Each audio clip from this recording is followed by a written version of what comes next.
And for the first time in a few months, we are live once again. Hello, everyone, and welcome to the Soul Striver podcast. It is the podcast that we have all been waiting for a very long time, and that is the Survivor 50 cast reaction. Here we are. How are you doing, Ryan? Dylan, I'm great. You know what this feels like? This feels like one of those Twitter accounts that says I'm not going to tweet again until this person hits a home run or whatnot. And we were like, we're not recording again until we get the 50 cast, and now we're back. But happy to be back. Looking forward to talking about this 50 cast that, like you said, we've been waiting a long time for. I know we have to wait a full year to see it in action, but just the presence of it makes it exciting to talk about. Whatever your thoughts are. Yeah, I'm super excited to get into it. Like you said, we've been away for a while now. It's been a few months since we podcast. I believe the last time we podcasted was either episode 4 or 5 of season 48. And then we had just an unbelievable run of work stuff, personal stuff that we were away. And we're back. Obviously, not going to dive too deep into Survivor 48 opinions and takes here, even though you haven't heard our opinions on that on this season at all. We'll weave some of that in when we talk about the Survivor 48 cast members that are on this season. But I'm so excited to talk about 50. I mean, it's been so many months in the making of rumors, speculation, and finally this weekend we got the leaks, and today we got the official announcement from Survivor of what the Survivor 50 cast is, and I'm so excited to get into it.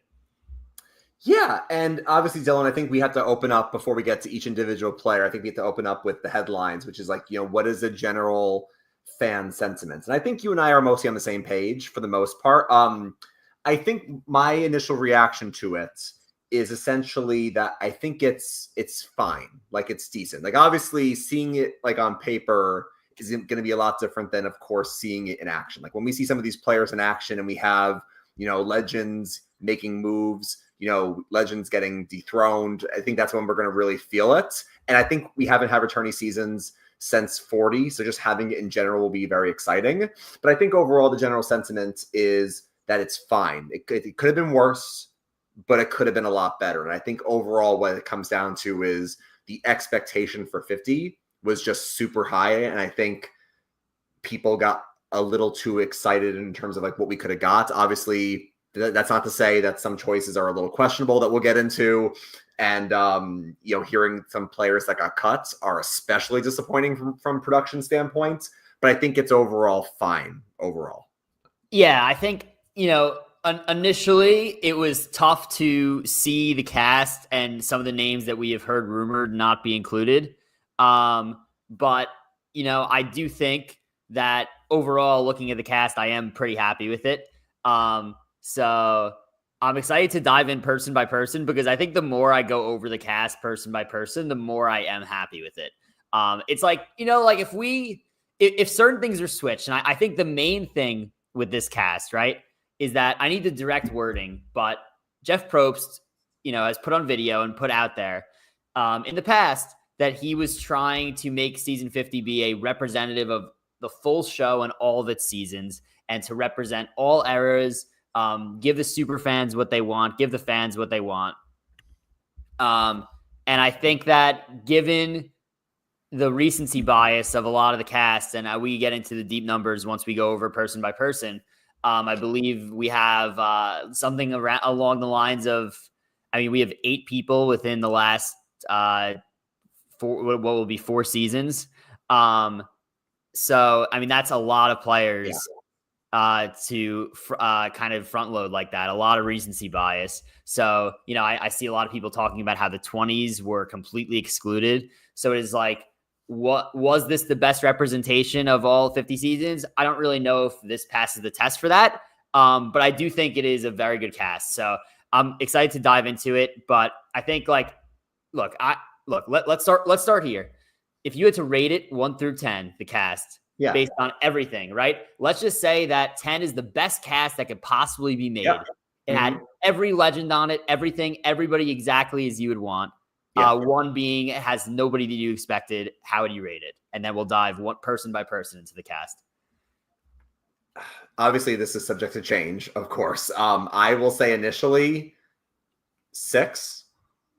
I could be swayed to a 7, but I would say 6. I think, like you mentioned, I think it's almost like if we didn't know who was cut, the reactions would be different. If we did not know who was in the running, who was cut, who was dropped out, like the fact that we didn't get, Jerry, Rob Sesternino, Abby Maria, Amanda dropped out. Like, if we didn't know all this and it was just like, here's your cast, I think that it would have been like, oh, okay, this is pretty good. We could have got more people, but maybe they weren't interested. That's totally fine. No worries. I think it's like knowing what could have been is what it is. Like, Dylan, it's almost like with 26 days. If they never told us it was 26 and they kept pretending like it was 39, we never would have known, the way they kind of like shoot it in a way. So I think I'll say 6 just because we know what it could have been. Could be swayed to a 7. I see Ohio State is back in the chat and says also would rate it a 7. What do you think? Yeah, I probably have it as, I would say I originally had it like a 6.5, and now I think I have it as around a 7 for sure. I think, look, no returnee cast is going to be perfect. Every returnee cast is going to have their 1, 2, 3 WTF casting choices. Like, it is what it is. I will say, though, they did hit a lot of players that I wanted to see again on this season. So that's a huge positive. And 24 cast members is awesome. I don't know how they're going to do it with 26 days, but the fact that they thought outside the box and said, you know what, we can't just do 18. We can't just do 20 even. We can't just do 22 even. We got to go 24. Really like that. Really like maximizing the cast. So yeah, I'm excited to dive, person by person into the cast because we have a lot to talk about. Yeah, and obviously, like, all we know right now is the cast. Like, obviously, one thing we haven't discussed as much since we missed a good chunk of 48 is a lot of the 50 voting. And I'm sure as we get closer to the eventual airing of 50, we'll know, like, this is what ended up winning in terms of, like, the different categories. So I'm sure we'll have more time, Dylan, as we get through the next year to speculate, like, with 24 people, like you're mentioning, is it going to be 3 tribes of 8 or 4 tribes of 6? We can obviously speculate about that, but I'm excited to dive into the cast by cast. I think a big thing, though, will be how it's starting out. Well, I think will play a big factor into how some of these people are going to do. Yeah, I agree. And then one other thing I would just add general thoughts on the cast before we get into it is like you said, if we didn't know some of the people that were going to be rumored, if they had originally just told us it was going to be 12 new era versus 12 old school, yeah, I think I would have been so much happier. It was the fact that like they marketed it one way and then it ended up kind of being another way. So I think that was it, right? I think everyone was super excited and ecstatic that Amanda and Rob Sesternino were rumored to originally be on the cast like, a month ago or so. And that changed. Neither of them are on the cast. I think the rumor is that Amanda dropped out last second. We never know if that's real or not. If she was cut, if she dropped out, who knows? We'll probably never know. But then, Rob Sesternino, it appears, was cut. So I don't think he dropped out on his own, but I don't really know if that's something he would disclose. So, obviously that like stuff like that was unfortunate. I know people were super up in arms about the Jerry stuff.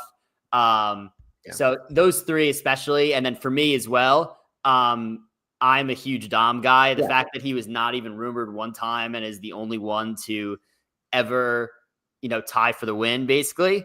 And then in addition to that, he also fell in that late 30s category where he really never had an opportunity to come back. So for him to not even be on the cast or rumored is those 4 are pretty tough. But yeah, I mean, look, everybody has their people that they wanted to be cast and aren't on. It's never going to be perfect the way you want. And yeah, I still really like the cast. So yeah. And I will say one last thing before we dive into it. I do think it also is like context dependent because I did see Steven Fishback was trying to play devil's advocate on Twitter and was like, well, when you think about like some other, returnee seasons, like, Game Changers, Cambodia, and Heroes versus Villains, if you look at like the last couple seasons before those, it had a lot of recency bias as well, right? Where like Heroes versus Villains had like, 3 people from China, 3 people from Tocantins. It had, 2 people from Gabon. You can kind of say the same thing with like Cambodia having like people from Cagayan, San Juan del Sur. So I do see Steven's point where it's like every returnee season, just because of like who was just on our TVs, we're going to see recency bias. I think the context though is that we haven't seen 49 yet. So we also have 2 spots that are going to people we haven't even seen that could be good TV, bad TV. Hopefully they're fine. But additionally, we have a lot from 48 and it was not overall the most well-received season. So I think that's the context where like we always have recency bias for returning seasons. That's not a brand new thing. It's just that like it's the context in which it's happening. Yeah. I do agree. I agree with you. I could have done without 3 from 48. And again, we'll get into all the details here. But yeah, let's dive in. Yeah. Player by player, person by person, season by season of everybody that is on season 50. Let's go through one by one. Once again, if you are in the chat watching, please like the video and subscribe to the channel already. If you haven't already, it really helps us out. Continue to, I see Ohio State for the win, commenting in the live chat. Keep it coming. Anybody who's in here, keep it coming in the live chat. We'll be happy to answer any and all questions you have either during the podcast or as we go. But the first player that Jeff announced this morning as he went on CBS Mornings, and by the way, let me just give a shout out. I actually think this would have been really cool if the cast had not been leaked. 100%. I mean, imagine with everybody was in the dark and just didn't know anything, and this was like pre-social media, and we just had to tune into CBS to see who was playing. I mean, we legitimately would have had no idea, and we would have had Rob revealing names one by one, and it would have been insanely hype. But we knew what the cast is going to be. Here we go. The first name that Rob revealed this morning, Jenna Lewis from season 1, season 8. She is back for the first time since season 8, which I believe aired like 2004 ish, 2005. Yeah. So it's been 20 years since Jenna Lewis has appeared on Survivor, and here she is. Your first thoughts on Jenna Lewis being on the cast of Survivor 50? Look, as a longtime fan like you are, I am always happy to see old school names, people who have not played in a while. It's always fun to see people come back and play in a modern Survivor game to see how they adapt. I'm very excited to see Jenna.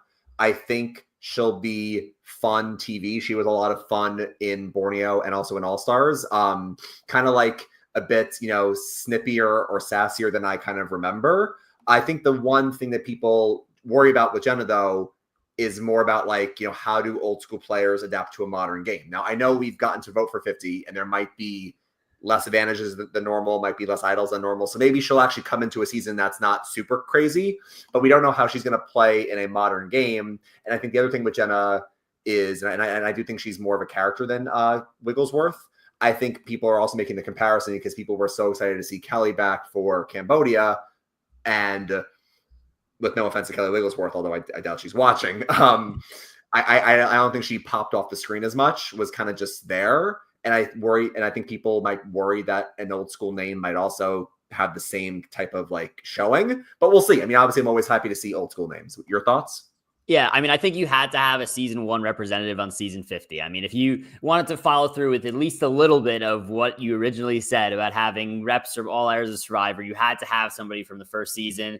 Jenna's a good representative for that. I think the other name that was rumored to potentially be back at some point was Jervis. We've already we've seen Jervis play way more recently than we have Jenna. Jervis played in season 27. Jenna has not played since season 8. So I think that, it makes sense to bring back Jenna over Jervis in the situation. And like you said, of course, with any old school player, it's going to be, a question mark of whether they could adjust. But I think that that's part of the good story arc. And that's why we like, why the Survivor community and everybody was clamoring to have old school players back, because it will be so interesting to watch players who played 20 years ago interact with the new era style game and new era players of the season. So I think it's a good choice. Super happy with this one. Yep. No, I'm looking forward to it. All right. Next, we have a Survivor icon. It is Colby who has played 3 times from season 2, season 8, and Survivor Heroes vs. Villains, widely considered the best season of all time, season 20. What are your thoughts on Colby? I can't get it out of my head, but I think it is so absolutely hilarious that by the time Colby got on to Survivor Heroes vs. Villains, which was a wildly physical season, all the challenges were really like wrestling, physical. His entire arc was like, I'm washed. Like, I'm washed up. I'm not the guy I once was in these challenges. I can't keep up with these young guys anymore. And next thing you know, here he is 15 years later back on the show. I think he is going to be on this. Like, he's probably going to be the face of old school on this season.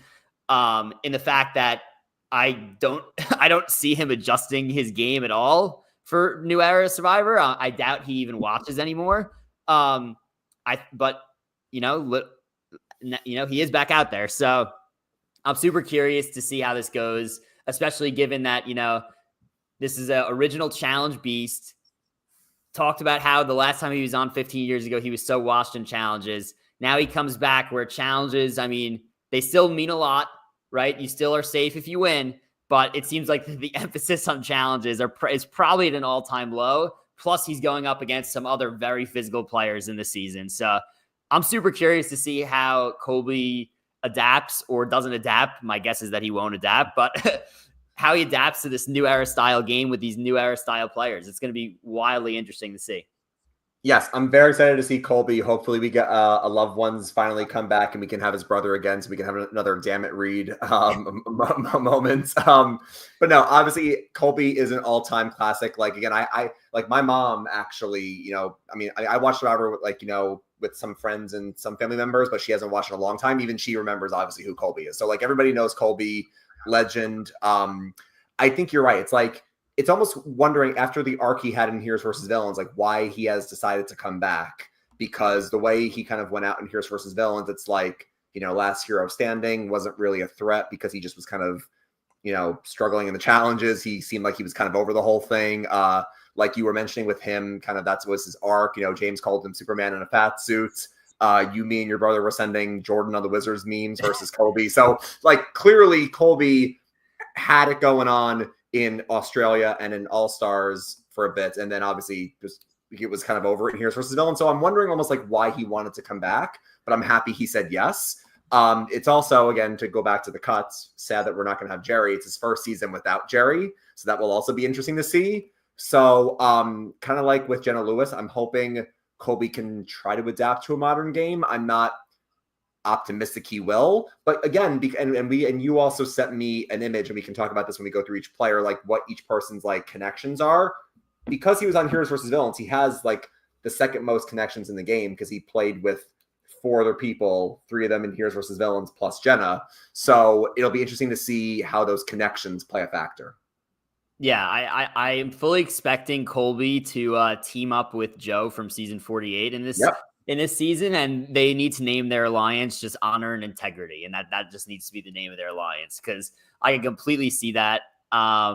He literally is like, I think the reason why Jeff loved Joe so much from 48 is because he was like an old school type player in a new school type season, and I think that Colby and Joe are like this going to be like the Spider-Man meme looking at each other this season. If they're on the same if they're on the same tribe, that would be absolutely hilarious, because I completely see that being a potential pairing for an alliance. I think, Colby is going to try to play the game in an old school way. I think he's going to have an in with a lot of the old school players on the season. And I do think that, there is a sprinkle of some, a Joe here or there who will, maybe fit better with the old school players. So I think it'll be interesting. I'm not going to rule out him potentially going far. I think it'll be an uphill battle to be a, contender on the season, but we'll see how far his previous relationships could take him in this game. Yeah, again, it comes down to, I think, the tribe divisions, because unfortunately Winners at War had a tough boot order where we lost a lot of the old school people early. So on one hand, while I feel like Colby won't be a threat to people and people will have some reverence for Colby, and I feel like he can easily go far because he'll still be an asset in some ways. If these new school players kind of run circles around the old school players, I don't know if he has a shot. So I'm hoping he makes it far. I think he will, but we'll see. Yep. Yeah. And then again, if you're watching live, feel free to give your opinions in the chat. Any questions you have, biggest snubs, anything that you think, throw it in the chat. We will eventually get to everybody's questions and comments here. Yep. All right. Moving on to the next member of the cast, we have Stephenie LaGrossa from season 10, season 11, season 20. Again, hasn't played since the same as Colby, Heroes vs. Villains. It's been about 15 years since Stephenie's played. She has played Traders since then, so it's not like she's been completely away, like some others. But excited to see Stephenie back. I do think like the theme with some of these older school players, and Stephenie will definitely bring this out, Colby will definitely bring this out, is I do think that there is a level of competitiveness that has been lost in Survivor over the years. And I don't mean that in like a necessarily in every season, but I do think that Survivor has gotten a little bit friendlier than older seasons, has gotten a little bit less fierce than older seasons. And I do feel like these first three players could bring back some of that like feistiness and old school mentality that is needed. So I'm super excited for that. Stephenie's a great choice, I think. I think she's like kind of like one of the original like strong women of this game. Has a runner-up finish. And I think we're, overdue to see her back. So I'm super excited. I think if I were picking between all the old school players and who I think is most likely to adapt to a modern game, it's probably her as well. Because she has played traders. She has dealt with, she's been in a game more recently than some of the others. And to me, just seems like somebody who would be more able to adapt strategically. So I'm excited to see Stephenie on the season. Yeah, I'm very happy to see Steph back. I think you bring up a really good point that she's played some of these other games recently, so she's kind of not as rusty as some other people are.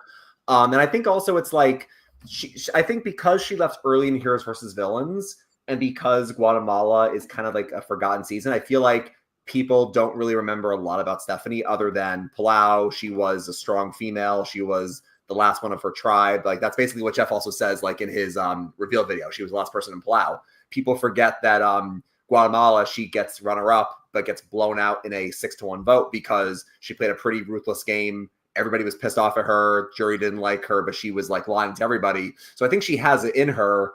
And traders, I think obviously she showed that she can make it far in that, although she kind of got snowed by Cirie a little bit. But I do think that, like you mentioned, Stephenie has potential to try to adapt to this game. She's played in Seasons with Idols. She's played traders recently. I think she'll be a contributor to her tribe.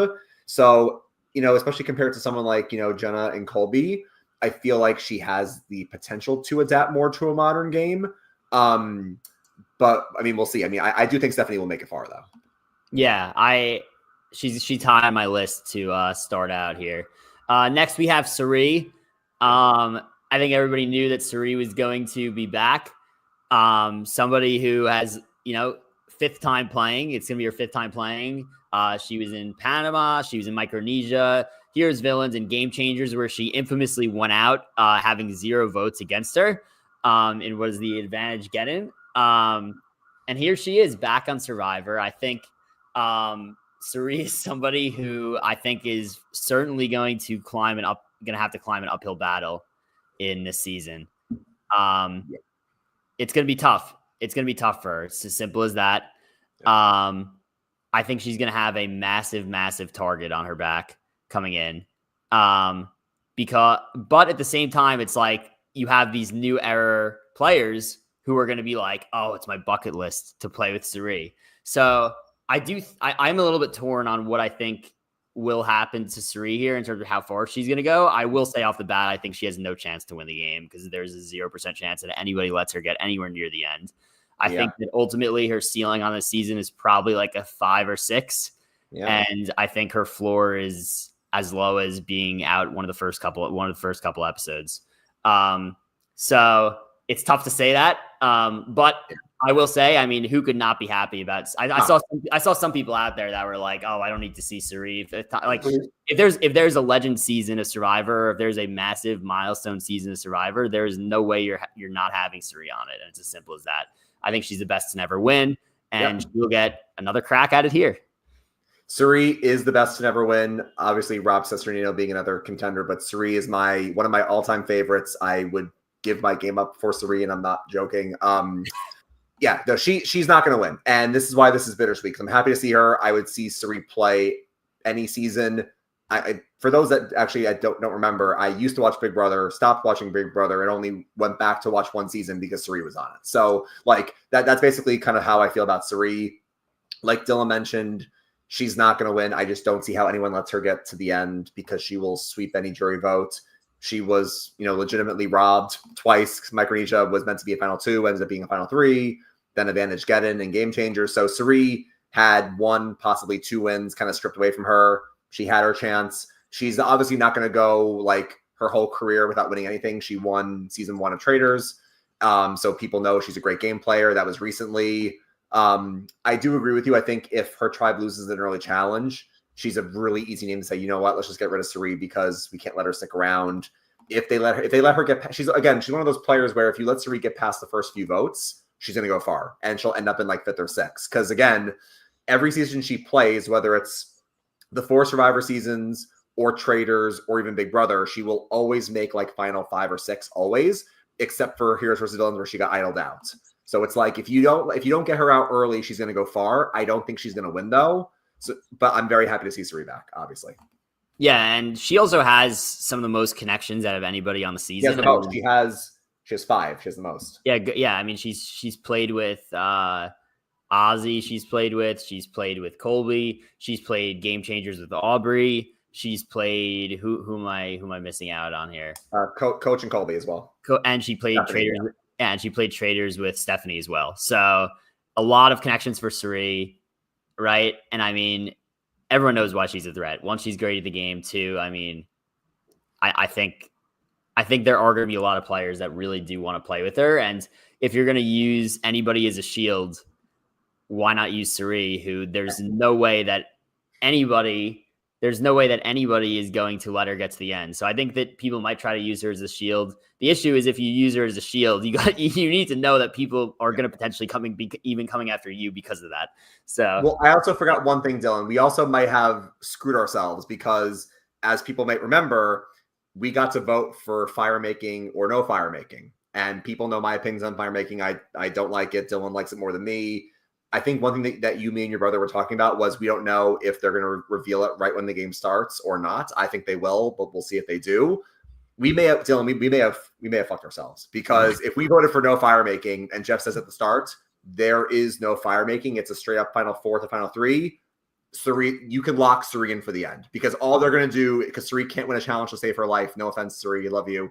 They will just drag her to final 4 and and then she's not winning that challenge. Maybe some motion, but she's not winning a challenge. They'll cut her at 4 and then final 3. So if there's no fire making, which we may have screwed ourselves, you can pencil Cirie in for the end. If there is fire making, then maybe Cirie goes early. Yeah. And speaking of challenges, next we have one of the original challenge beasts of the show, Ozzy, returning for also a 5th time. I mean, we've seen this guy season 13, 16, 23, and 34, last on Game Changers, same as Cirie.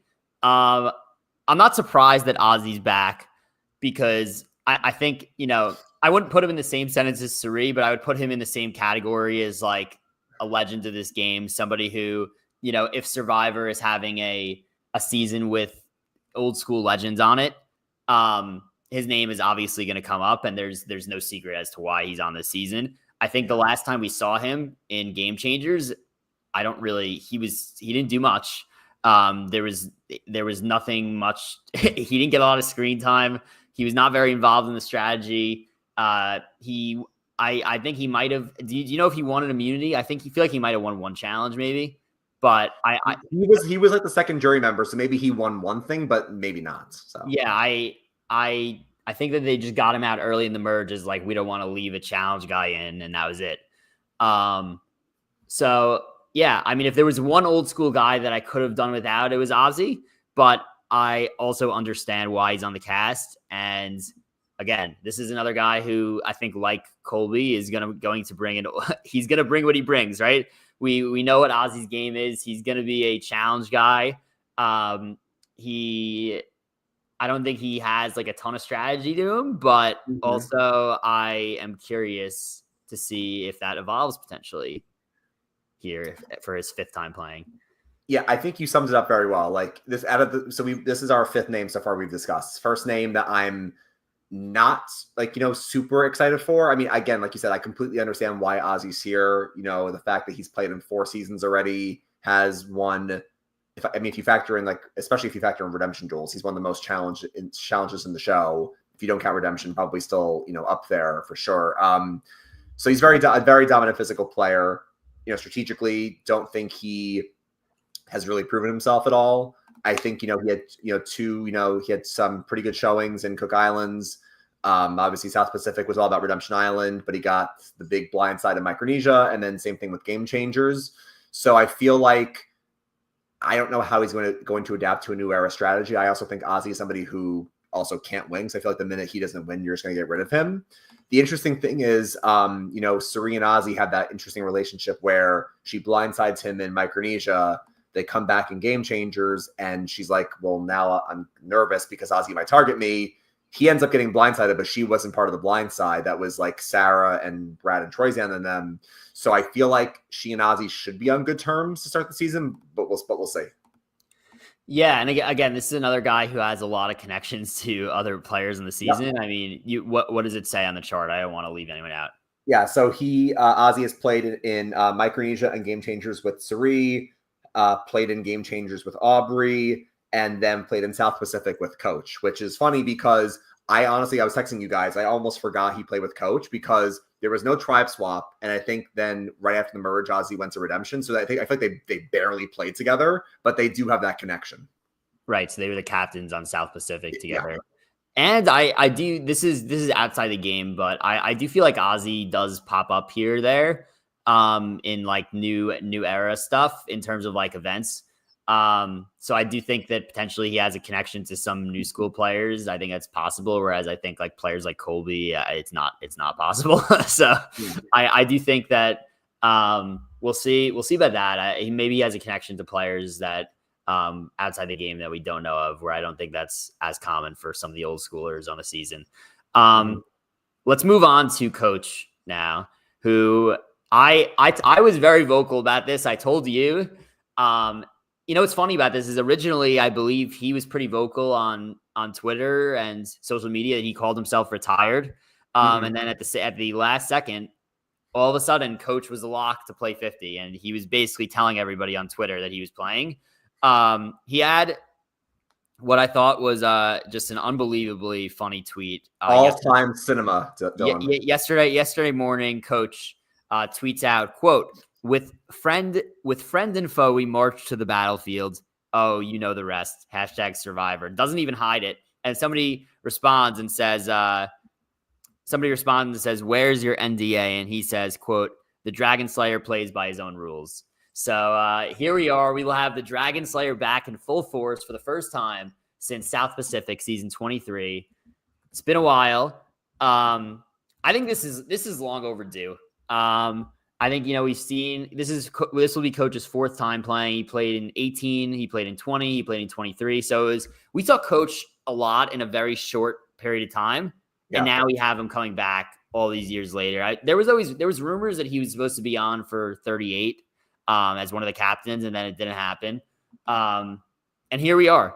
I'm very happy that Coach decided to get off the couch and get back out there again. Again, I think, we've seen Coach, be Coach for 2 seasons, and then South Pacific, he gets all the way to the end and loses because he preaches honor. And he is one of the original people going to tribal council preaching honor and integrity when nobody actually believed him or that he had any honor and integrity, and he loses to Sophie because of that. So I'm curious to see what happens here. I do think Coach will not be afraid to make moves. I don't think that Coach is going to come in preaching some honor and integrity. I think this could be a new version of Coach, and I'm excited to see Coach as a new version of himself and also just being the same old Coach at the same time. And just, all the possibilities are endless. Could you imagine Coach talking to Christian? Could you imagine Coach talking to Q? Can you imagine a Coach and Q alliance? The possibilities are endless. Unbelievable. I'm really excited to see Coach. I think that, again, if you're casting old school legends, he is at the top of the list. Super happy that he'll be back and excited to see him play. I love Coach. I am so happy he's back. Probably in my top 3 of like in this cast, I'm like probably one of the people I'm most excited to see back. An all-time character. Like you said, he played 3 times within like 7 seasons. So he had a really, really short kind of like focused stint on the show. But, Coach is great. We talk about it all the time. Martyr Approach, him on Exile is one of the all-time episodes of Survivor. And I think him coming back in South Pacific, like you mentioned, he showed that he had that game sense to him where he kind of was the figurehead of that alliance where it almost was like a cult. But if we look in the dictionary in terms of owning your game, what you're not going to find in there is coach, because I feel like what we always anchor to is whenever you and I talk about a season and, in our recent podcast history, Dylan, we're always like, all right, let's preview the final 5. Will they own their game? The prime example we always point to is coach did not own his game. If he owned his game and was like, yep, I preached it. I lied about it. And that's how I got to the end. I think he would have beaten Sophie. Not saying Sophie's not great. I think Sophie is great, but I think he had a chance to win that season. So I'm hoping he really can do well. And I feel like people if coach gets voted out early, maybe it's just because people don't want to work with him. But I feel like people aren't going to remember South Pacific that well. Are they really going to think back to oh, I can't trust coach? I feel like they're going to want to trust coach. Maybe he's not going to be a big asset to them. But I feel like you were joking earlier, oh, the Honor Integrity Alliance with Joe and Colby and maybe even Jonathan. And I mean, they're not all going to be on the same tribe, obviously, but it's I do feel like someone will want to scoop up coach for an alliance perspective. We'll just see if coach still has that game sense in him. Yeah, this is going to be one of those players that I think it's extra important what his starting tribe ends up being, because they're going to be the types of players on the season who will not be able to stand him from day one. And they'll be the types of players who will be interested in working with him. Is he going to have a favorable draw in terms of the cast, in terms of the tribe drawing? We will see. Do I think that it's possible for coach to win the game? Probably not. But I do hope he can make a far run. I think it's an uphill battle for him most likely, but I do hope we get at least a few episodes of coach. It'll be fun to watch. All right. Next up, we have Aubry back from 3 seasons. So this will be her 4th time playing seasons 32, 34, and 38. She's gotten progressively worse since she's played. She came in 2nd place, then finished 5th, and then finished 16th on Edge of Extinction. I think this was one of the casting decisions that kind of came out of nowhere. I think that her name was rumored a little bit for the Traders, but I never have seen her name for 50 pop up until literally the leak happened on Saturday or Friday night. I'm curious your thoughts on this one, Ryan. I've seen mixed things on Aubry returning. So yeah, and Aubry is a very interesting name. And listen, I think the key thing with Aubry is that people change their minds, because we're eventually going to get to Emily later as we go through the cast, because we are going season chronologically. Aubry has been on record, Emily, saying I don't want to go back. I'm kind of done. Aubry, kind of like we said with coach, Aubry played 3 times within 5 seasons. She was kind of like Russell, where she played so much so quickly, and I feel like she kind of burnt out. And that happens with people, right? It happened with Aubry, it happened with Sierra for Blood versus Water, Cambodia, Game Changer. So when you play that much in a short period of time, people remember you and people are kind of threatened by you. So yeah, Aubry's a name where I feel like it's a name where if this happened years ago, I kind of would have been a little bit more excited, because I was a big Aubry fan in Co Wrong. Then I feel like Game Changer, she wasn't a main part of the story, so she kind of was a little purple at it. And then Edge of Extinction, she, with all due respect, with the newbies, got circles ran around her with Victoria and Gavin and whatnot. So I, like you said, kind of like JT, she has had some diminishing returns lately. Now, kind of like Tony in Game Changers, will that help her? Will that help her because she had a really bad showing last time and they're oh, we're not kind of scared of Aubry anymore? Will that help her? Or will they be oh my God, no, we all remember when she flipped the script in Co Wrong. She got tied a flip. She's the reason Co Wrong was so controversial in the end. Are they going to remember that? Or are they going to say she's gotten worse and worse? We're not scared by her. It's a name that I'm not overly excited by, but I'll be cautiously optimistic. We'll see. Yeah, Ohio State for the win says in the chat here. Seems like Aubry replaced Amanda Kimball. I could see. Look, we'll never know who directly she replaced. I could see a situation where they did have a dropout last minute, and they needed somebody who they knew would say yes, and maybe she had been in the casting process and they knew she was interested, and they were all right, you're gonna say yes, we know what you're gonna give us, and you're on. So yeah, didn't expect to ever see Aubry again, if I'm being honest, and here we are like you said, I feel like I don't need to see her play again. Yeah. And honestly, I think that our opinions on this is probably going to be a lot of the players going out their opinions on this, which normally I would say that would bode well for her, except there's one guy on the season who very clearly will see Aubry as a threat right away. Big mistake. And if we leave her in the game, we might be making a big mistake. But yeah, I think it's absolutely hilarious that, I mean, that was one of the most random things from 46 is, Q bringing up that I believe it was Mo's favorite player was Aubry. And because of that, she was a big threat, had to go. It was a big mistake for her to say that Aubry was her favorite player because he knows that Aubry is really good at Survivor and a big threat. So first thing I'm curious, will Q be on the same tribe as Aubry to start? I think if Survivor wants to get messy with it, they will do that. If they don't want it to affect either of their games, and they'll just separate them to start. she is so screwed if Q either her or Q are screwed if they're on the same tribe together, because either Q will throw out her name immediately and then it'll backfire on Q, or people will just be like, yeah, we want Q to be in the game, so we're gonna go with him and vote out Aubry. So let's just hope for both their sakes that they're not on the same tribe. But I do think that it's such a full circle moment for them to be on the same cast after that. You have to think that Survivor, I'm not sure that they picked it because of that, but you have to think that it was in the back of their minds when they did the cast. I hope they're on the same tribe. I really do. I mean, it's absolutely hilarious. All right, moving on. From season 35, runner-up in that season, Chrissy. I mean, this is a no-brainer cast. I fully think there's so many people that think that Chrissy should have beat Ben. I am not really one of those people, but I am a big Chrissy fan. She did a great job, and like I argued for Dom, she's one of those runner-ups or like really good players that just came just short and didn't win from the 30s that never got a chance to return, and here she is. Absolute no-brainer decision. Happy to see her back, and I think she could do really well in this season.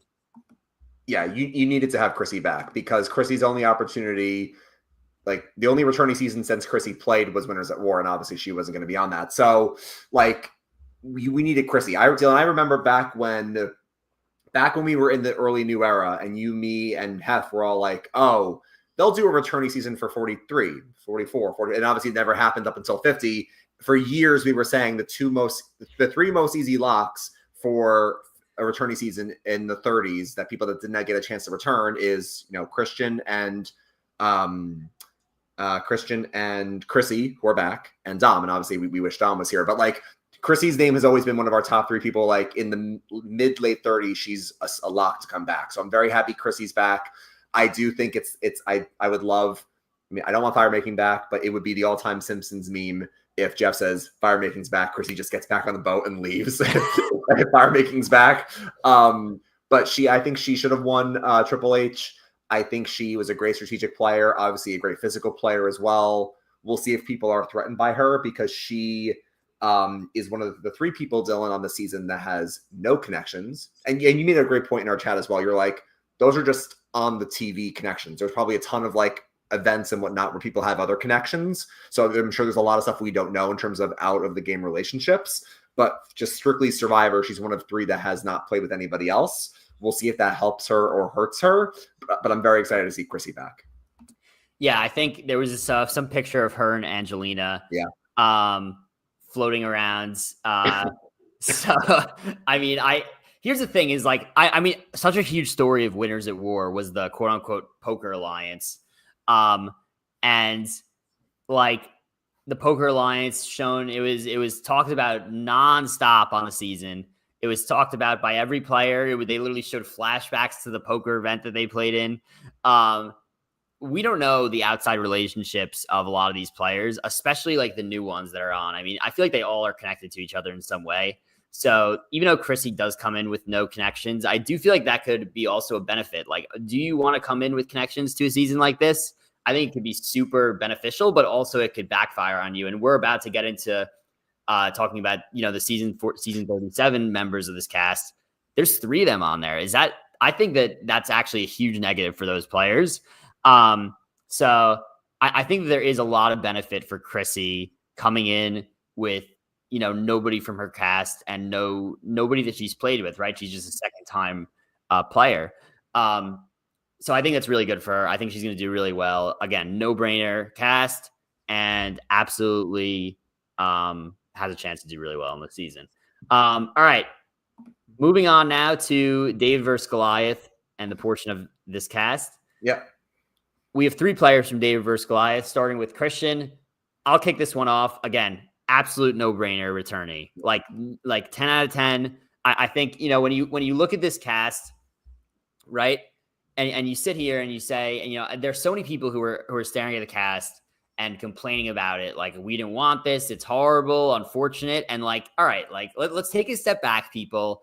Let's stop being a little bit ridiculous, right? People just love complaining. Like, at the end of the day, we're getting Christian back on our television screens, right? Yeah. I think he's easily, for me at least, he's one of my favorite players ever to play the game. I remember how upset I was when he got voted out of Dave versus Goliath. It was that was one of the vote outs that I really was just so mad that he got voted out. And it's pretty rare for that to happen, for me to be so disappointed that a player was voted out. He's one of those guys. Super excited to have him back. I'm curious to hear your thoughts. I have a feeling they're going to be very similar to mine. Yeah. I mean, Christian, like Chrissy, shoo-in to come back. Probably one of the biggest names from that mid to late 30 era between Game Changers and Winners at War that had to come back. Christian obviously had the strategy. He was socially very well liked. I mean, he kind of got that 7th place at it, like him, Elaine, other people, where it's they're too likable to get to the end. And also had the all-time showdown against Alec for 5 hours. So Christian can also win a challenge if he needs to. Very bright. I mean, obviously, I worry if he's going to be a big threat. People are like, oh, wow, Christian is a big name. He's a big threat. We can't let him get far. But again, I feel like he's one of those names, and I'll say the same thing about Mike in a second as well, where it's he's a name where I feel like if you don't get him out early, I feel like he will make a run. So I have high hopes for Christian. I don't think he's one of my top candidates to win the game, but I feel like he's going to be very fun to watch again. No-brainer decision, and I'm very excited.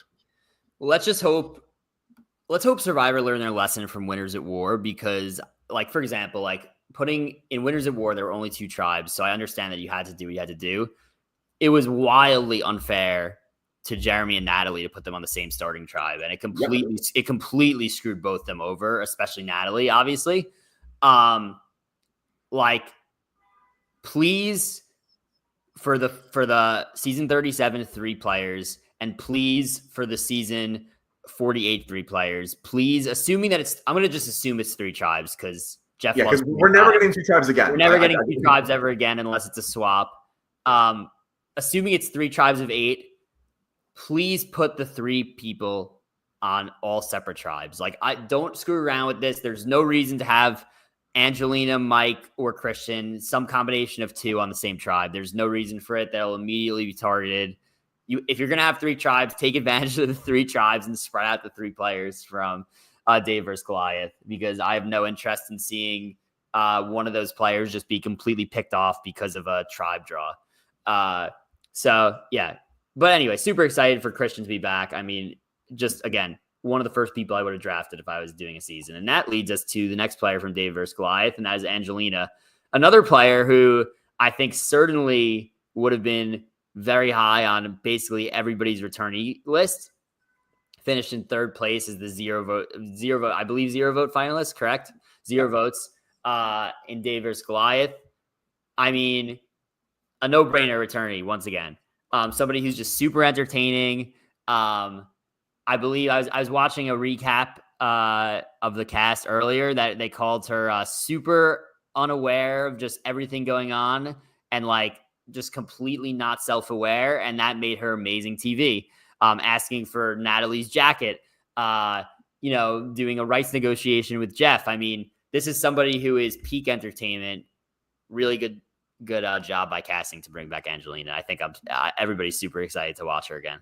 Angelina is one of my favorite characters. I know we've had this discussion with your brother as well. I feel like, not everybody loves her. Some people find her, not very likable. I find Angelina great. And I think that's a good point too, where it's like, it's one thing if you like them, but also they could just be great TV. Like, I feel like we had this debate all throughout 48, and I know we weren't recording through it, most of it, but I thought Say was obviously great TV. Now you can, debate whether, she comes off as likable, not likable, whatever the case is, but she made great television. And I think that's the case for Angelina. Whether you like her or not, she like popped off the screen, and David versus Goliath was like a big piece of that season. Like you mentioned, the rice, the jacket, like people still quote it today. I do worry for her this season. One, like you mentioned, when you have like other people you've played with, yes, if you're on the same tribe, they'll obviously target you. But similarly, even if they're on 3 different tribes, they could say, you know what, let's pick her off before she can get back with Mike and Christian. I don't know if she'll be the strongest challenge competitor. So also that could play against her as well. If her tribe loses, then it's like, who's an easy like first or second vote? Let's just get rid of Angelina. So I worry for her longevity. I don't know if this is like strictly in terms of like entertainment value, but for however long she's on the screen, I think she'll be a lot of fun. I agree. We'll get into the same conversation with the 48 players, but you have to think that one of the 3 of the Dave versus Goliath is going to go really far. And you have to think that one of the 48 players is going to go really far, right? I think it's just mathematically like, I think that once like one player is freed from the other 2, or even if just one of them is voted out, their threat level goes down tremendously. So to me, it's like I think that unfortunately one player from 48 and one player of this trio of 37 will probably go out early, just because I do think people will worry about all 3 of them teaming up with the merge. But I do think that once one of them is voted out, all of us, or maybe even 2 of them are voted out, I think that the other one's threat level is just going to plummet. Again, I have a lot of stuff to say about the 48 trio that's going to be on, even more so than the Dave versus Goliath trio, because I think that was. I'll get into it when we talk about the 48 trio, but there's a lot to say there. But yeah, Angelina, I mean, hopefully she's just on the right side of what I think the dynamic will be with the 38 players. And to cap off 38 players, we have a shocking returnee, and that is Mike White, who I never thought we'd see again. Here he is, I guess, taking a break from White Lotus to play a season of Survivor. Yeah. It's funny because I just imagine Jeff and the casting directors just sitting in a room and discussing who's going to be on the cast. And then all of a sudden they're just going through the seasons and they're like, oh, you think Mike White would ever play again? I wonder if he'd ever play again. Like, we didn't reach out to him because we figured he'd never play again, but let's just reach out and see. And then he was like, yeah, I want to play again. Yeah. That's kind of how I imagine it happens. It's a really big get for Survivor to get him back on. Obviously he has a way bigger audience now than he did, than he did when he was on Dave vs. Goliath, given the White Lotus stuff. I think Mike White's going to go really far in this game. I mean, this is somebody who is on record for saying that he basically let Nick win at the end because he didn't need the money. Is that not the perfect person to go to the end with? I mean, I think a lot of people are going to be drawn to playing with him as well, just given his status now. And I mean,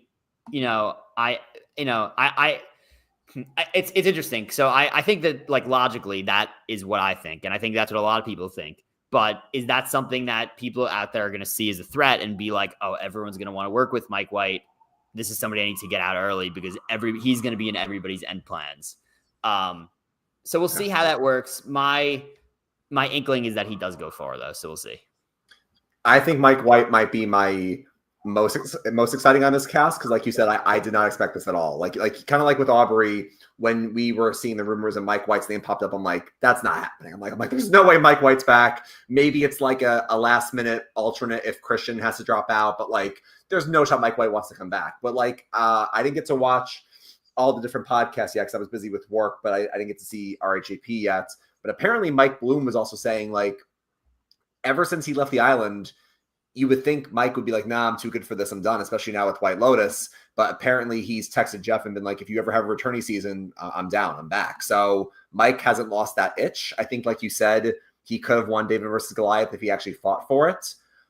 He's a player that I feel like I could see him as an early boot, but if you let him get past the first few votes, he's going to go far. Because once you let Mike get past those first few votes, why are you targeting Mike in the late pre-merge or in the early merge? There's no reason to target Mike at that point. I think, will he try as hard? Probably now that he got second place, probably will try pretty hard. But again, if you sit next to him, it's like, Mike's successful, are we going to let Mike win? But again, if you target Mike, you're not going to get your White Lotus cameo. So I feel like, like for Angelina's had a cameo, Christian's had a cameo, people are going to be fighting for their spotlight. So I hope Mike goes pretty far. Yeah, I think he will. All right, next, another player that we didn't really hear much of at all in the rumors, and then all of a sudden was just on it, and it was like, oh, that was probably obvious. Like, we should have been thinking that he was going to be on. That is Rick Devens from season 38, Edge of Extinction, finished in 4th place.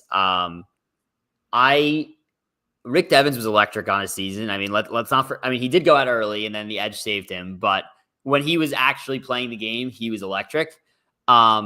This is, again, somebody who has not had an opportunity to return since 38. I wasn't somebody who I thought was like a shoo-in. Would I have necessarily had him on my top list? No. Like, I probably would have casted like a Dom over him. But at the same time, I'm also very excited for Rick Devens to play. This is somebody who I think is, 1, not afraid to make moves, and 2, a super entertaining narrator. And I mean, his job is he's a TV anchor, so he's an entertaining person in confessionals, and I'm excited for him. I think it is a good move to put him on. Dun dun dun dun dun dun. This just in: Rick Devens is back on the show. Will he rise from the ashes, or will he go down in flames? No. So I mean, look, Rick is like Ozzy, where it's like I get why Rick is back. I completely understand why. I'm not overly thrilled for it. I just, again, considering some of the names that we could have gotten. I mean, he was obviously a big personality, a big piece of the story of Edge of Extinction, obviously losing in fire to Chris, and Chris put himself in the fire because Rick would have won the season otherwise. Rick's game was a lot about, like flashiness. Like Rick basically not invented, but he basically was like the blueprint when you were looking at like, you want to like entertain the jury and make a show in front of the jury. He was winning challenges. So he walks in with the necklace. When he doesn't walk in with the necklace, he's whipping out idols. So Rick, kind of like Ben, was, playing to the jury and was kind of making a show. And I think the jury likes a good show. So I get why he's back. I think Rick's going to be a target here. Edge of Extinction wasn't that long ago. Even though it has been, now going to be going on 12 seasons. But I think people remember Rick Devens. I mean, Jeff loves Rick Devens. I mean, the scrapped concept was going to be Rick Devens being the shopkeeper with fire tokens. Like, Jeff loves Rick. Obviously, that's a big reason why Rick is back, was Jeff's first co-host for his podcast.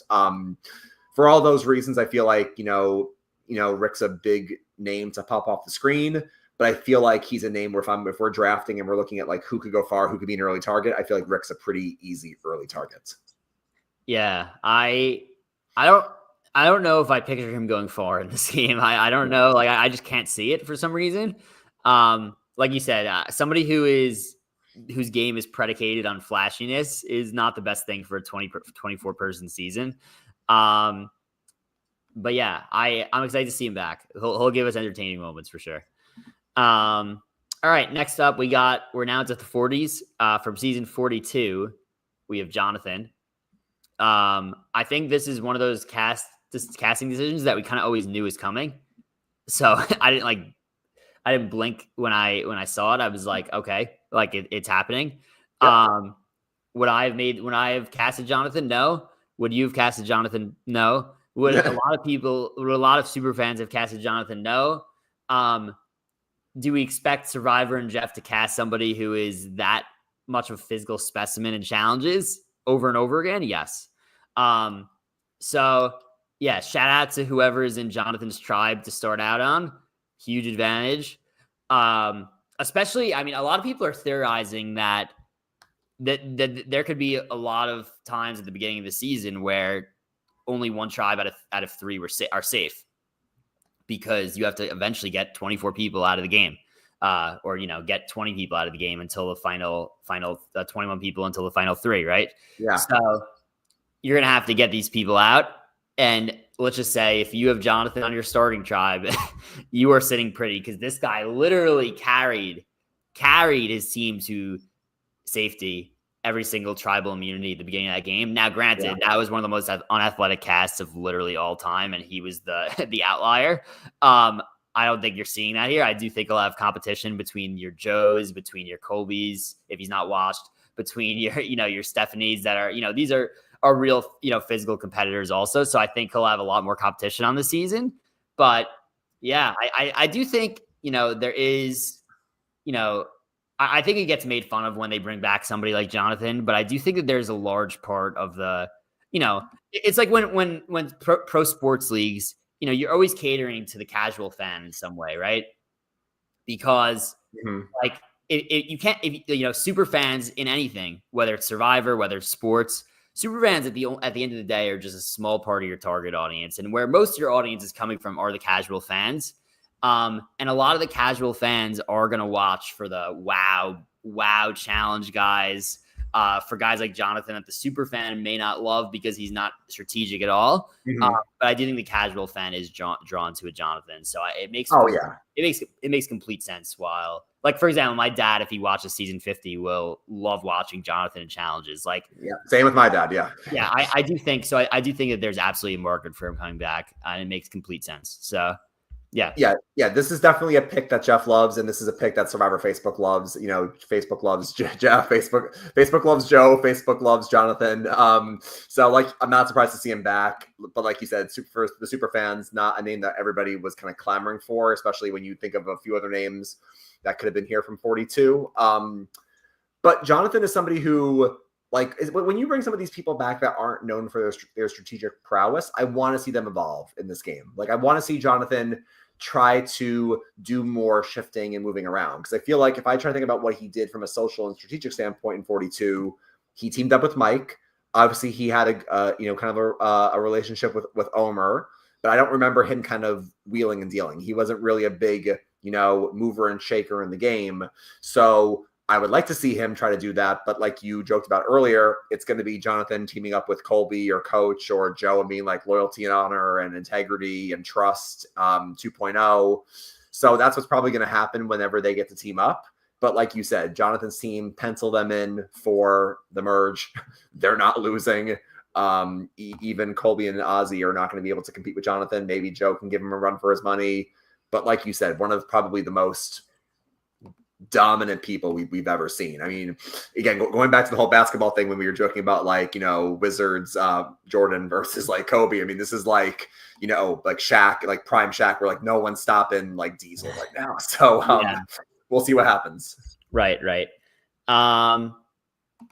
Next we got Emily Flippen from season 45. Somebody who's on record of saying she would never play again, and here she is 2 years later. Finished in 7th place in Survivor 45. And I think Emily has potentially one of the most interesting arcs of the new era. I mean, just from completely speaking out on the mat in the marooning, and just being one of the most unlikable people I've ever seen on the show for like the first episode or two, and then turning into somebody that I really, really enjoy watching by the end. And like, really, I'm excited for her to come back. And like, I liked her by the end. That was a cool arc. I mean, each season has their player that goes through a really awesome arc, and she was one of them. I'm very curious for what Emily has learned. I mean, she learned so much just from being out there for 20 days or however long it was. Like, I think one of the biggest things from that season is in post game press, all you heard is that like Emily was with us, and like everybody kind of had a relationship with Emily. So I do think that, while it came off at the beginning that she was not going to be a social threat, I think she kind of evolved into a social threat. So I'm curious to see what happens in the season. I don't think that there'd be any reason for her to target her early in the season, unless she gets targeted for like challenge strength or something. So she's somebody who I consider to be a wild card. I think she could be as early as first boot, and she could go as far as winning. I think that there is endless possibilities for Emily in the season. Yeah, unlike Emily, I will not push back on that. I'm excited to see Emily, financial analyst Emily Flippen. I mean, this is a name that everyone's excited to see back. I think when you look at the 12 people from the new era that are here, and even if you look at the whole new era, she's one of the more clear choices that people wanted to see back. I think Jeff even said it when he did his video earlier, like one of the all-time, from both the other players and the fans, going from like completely disliked to really liking. I think and I've been on record, and obviously I've gone back and retracted it. I remember coming on with you in the first episode of 45 and saying, Dylan, I find her really unlikable. Episode one, I was not feeling it whatsoever. And by the end, I'm like, damn, I'm sad Emily's gone. So really made a 180 for the fans and for the other players. I think people really like her. She's also, I think, only the second person in history to go out with one vote against her, I feel like, because that happened to Lauren in Triple H when Ben played his idol. Everyone votes for Ben. The one vote for Lauren was Ben. Similar for Emily. Everybody votes for Julie. Julie plays the idol after Dee tips her off, and Emily's the one vote that goes home. So I really feel like, you know, people did like her. And like you mentioned, she was in endgame plans. We'll see if people kind of feel threatened by her or if they want to work with her. But I mean, I'm perfectly happy to see Emily back. So. There was like a while during 45 where a lot of people thought that Emily was going to win the season. Oh yeah. Yeah. And that brings me to the winner of 45, who is on the season, and that is Dee. Don't know when they decided to start casting winners on this. But there's two of them. So should be interesting to see how that dynamic plays out. I wouldn't want to be one of the few winners on the cast. I mean, if you're taking the winner aspect out of it and just being like, all right, we cast anybody, then Dee is a really good choice. Dee is, I think, might have played. I think, you know, me and you have come to the conclusion that Kyle and Dee have played the two best games of the new era. Yeah. I don't know who to put at one, but I certainly think that Dee played a top 2 new era game. Will she be able to replicate that in this game? I think it'll be interesting to see, because her entire game was completely predicated on the fact that she had a dominant alliance from her starting tribe, right? How will she be on a season where I think that that's way less likely? I think there's going to be a lot more movement going on. How will she do in that situation where there's obviously going to be a massive target on her back coming in? I just don't know. I don't know if I can see her, you know, it's going to be tough. I'm just curious to see how she gets the target off her back. The truly great players figure out a way. Like me and you were coming on this podcast before season 40 when we did our preview. And we literally sat here and said, there's no chance that Tony makes the merge. Hef said Tony's going to win, and we laughed at him. And little did we, I mean, there it was. Tony, you know, somehow figured out a way to get the target off his back, and there he was, and he ends up winning, right? So it's not impossible to do, but it is much easier in a situation when you're playing with all winners to do that than when you are one of 2 winners on the season.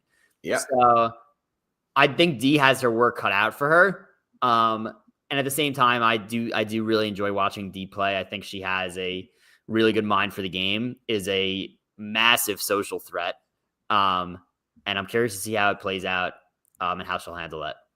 Yeah, I'm excited to see Dee back. Like you mentioned, it's interesting to have only 2 winners in this cast, and I'd be curious to know kind of like the thought process behind it. But I do think she's a top 2 winner in the new era. Obviously, her and Kyle. Maybe I would edge Kyle out a little bit more, only because, you know, Dee had the 1 or 2 rounds where she was in danger, and Kyle really was not in danger. But like she still had a like very, very dominant game. I would say, you know, Kyle, Dee, and Rachel are my top 3 new era winners.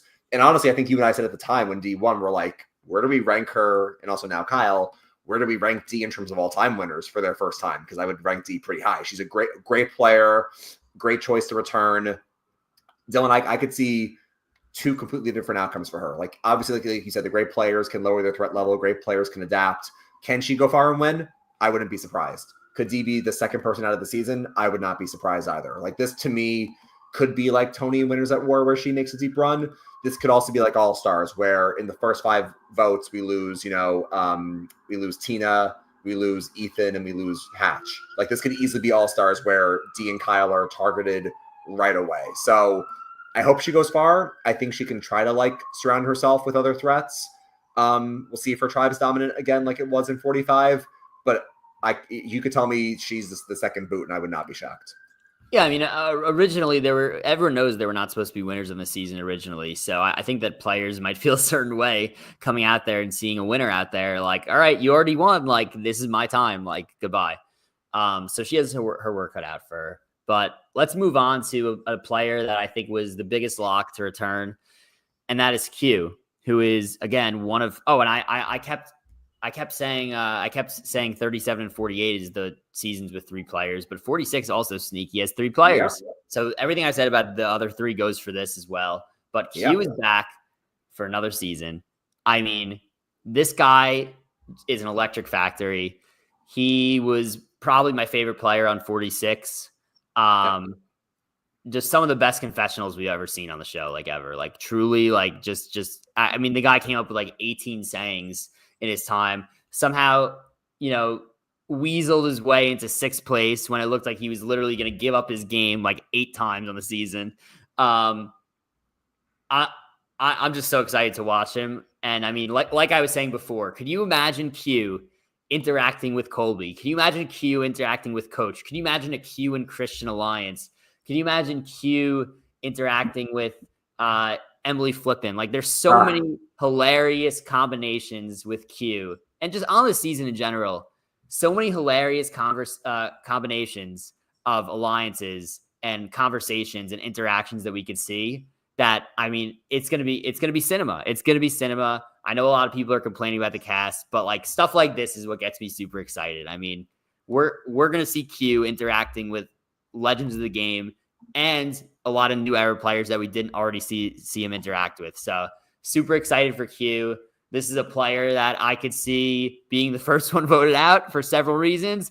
And this is a player that I could see, maybe he shifts his game a little bit. Maybe he is his normal self in confessionals, but maybe he's not as much of wild card in terms of somebody who could quit the game at any second. Like, I think that it was probably made pretty clear to him not to do that in this season. So I think that, I'm super excited to see Q back. My guess is that he probably doesn't have long for this game, but I hope he does for his unbelievable entertainment. No, Q is an icon. Q is an all-time character. I love Q, one of the biggest, like Emily, one of the biggest locks for the new era. Like you said, all the sayings, big mistake, cancel Christmas, Q skirt, like targeting Mo because her favorite player was Aubry, denying Liz her Applebee's. And then when off camera, Tiffany and people say, "Oh, I'll give it up," he says, "No, I'm not allowing you to give it up for Liz." All-time guy character. Q is amazing. I agree with you. He's going to have an early target because of how chaotic he was. I don't think people will want to let him get far. I also don't think he can win. So if he doesn't go out early, I would say maybe early merge. But I do think Q, like with some of these other characters, however long they're on our screen, will be exciting. So even if he's not going to win, just give me Q for at least half the season. I want to see him, like you said, the fact that you mentioned like 10 people and said, imagine him interacting with this. Imagine him interacting with Jenna Lewis. Jenna Lewis is going to be like, who is this Q guy? So you can pick anyone on this cast, and I want to see how Q interacts with them. So I'm very excited to see Q back. Unbelievable. So excited. Yeah. Then we have Charlie, who I think was complete. I mean, my opinion, I think he was robbed in 46. I think he deserved to win. Not that Kenzie's an undeserving winner at all. I think Kenzie played a really good game also. I just thought that Charlie deserved the win and got screwed by Maria. This is another person I thought was a lock to return. I'm not surprised at all. He's on the season. He did the podcast with Jeff. Jeff clearly loves this guy. Is he the most entertaining to watch? I've seen a lot of people who are not that excited for him to return.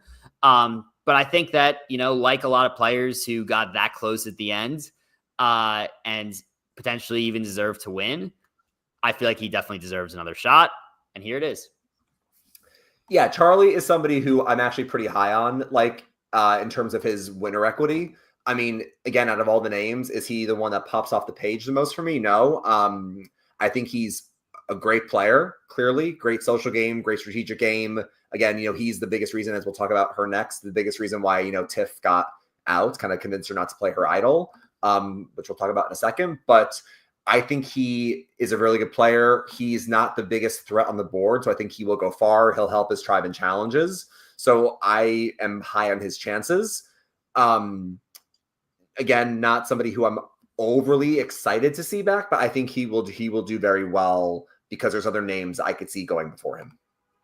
Yeah, the Ohio State for the win in the chat says, I think Charlie will go very far. I will go really far. I can see him making Final 5 or 6. I think he will build good relationships and will hide as a major threat. I pretty much agree with all that.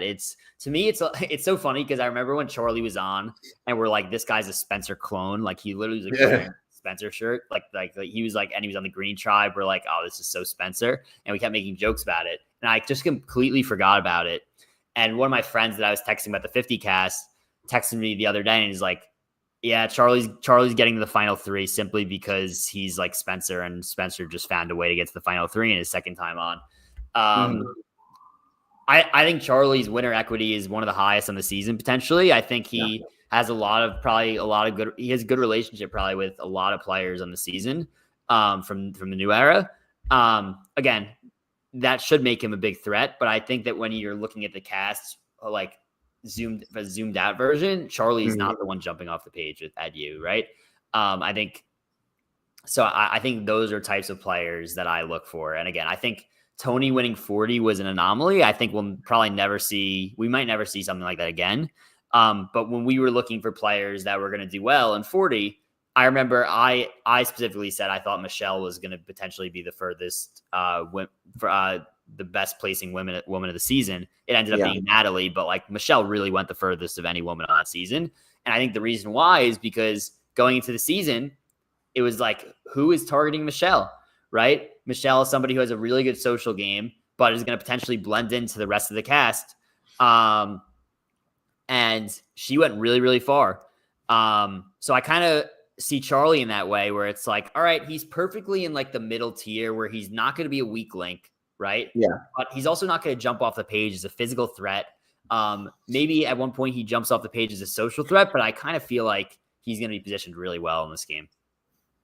This is going to sound like a really weird comparison because, you look at them and you don't think this. Could he be somewhat similar to like a Jeremy in Cambodia where because again, Jeremy was somebody that I was high on going into Cambodia, and obviously Jeremy is a great winner. Jeremy played great in Cambodia. But, when you think about like names that jump off the page, he wasn't like as scary as like a Shireen or a Vitas or like those other, like those newer players, strategic threats. Obviously wasn't as big of a physical guy as like Joe or as like Savage and whatnot. So he wasn't targeted kind of like in that way. And also he didn't really win a challenge until Samotion anyway. Do you kind of see some, and I know it's a weird comparison, any similarities between Charlie and Jeremy where it's like they played great their first time, didn't win the game, but they're not going to be the biggest name on the board? Is that like a weird comparison or? Yeah, I mean, I think this goes for any returnee season, right?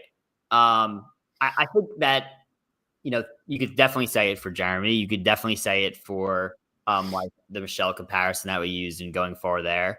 I think, it was also like, it was maybe a little bit of an anomaly with Tyson in 27. Like he was a very loud, person, but I also think that with Tyson, like he completely changed his game in 27.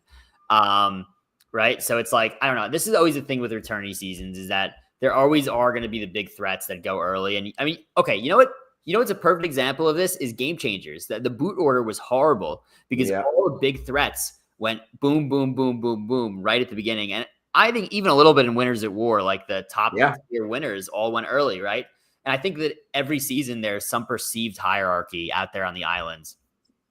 Some perceived hierarchy of, who the best players are and who the biggest threats are, right?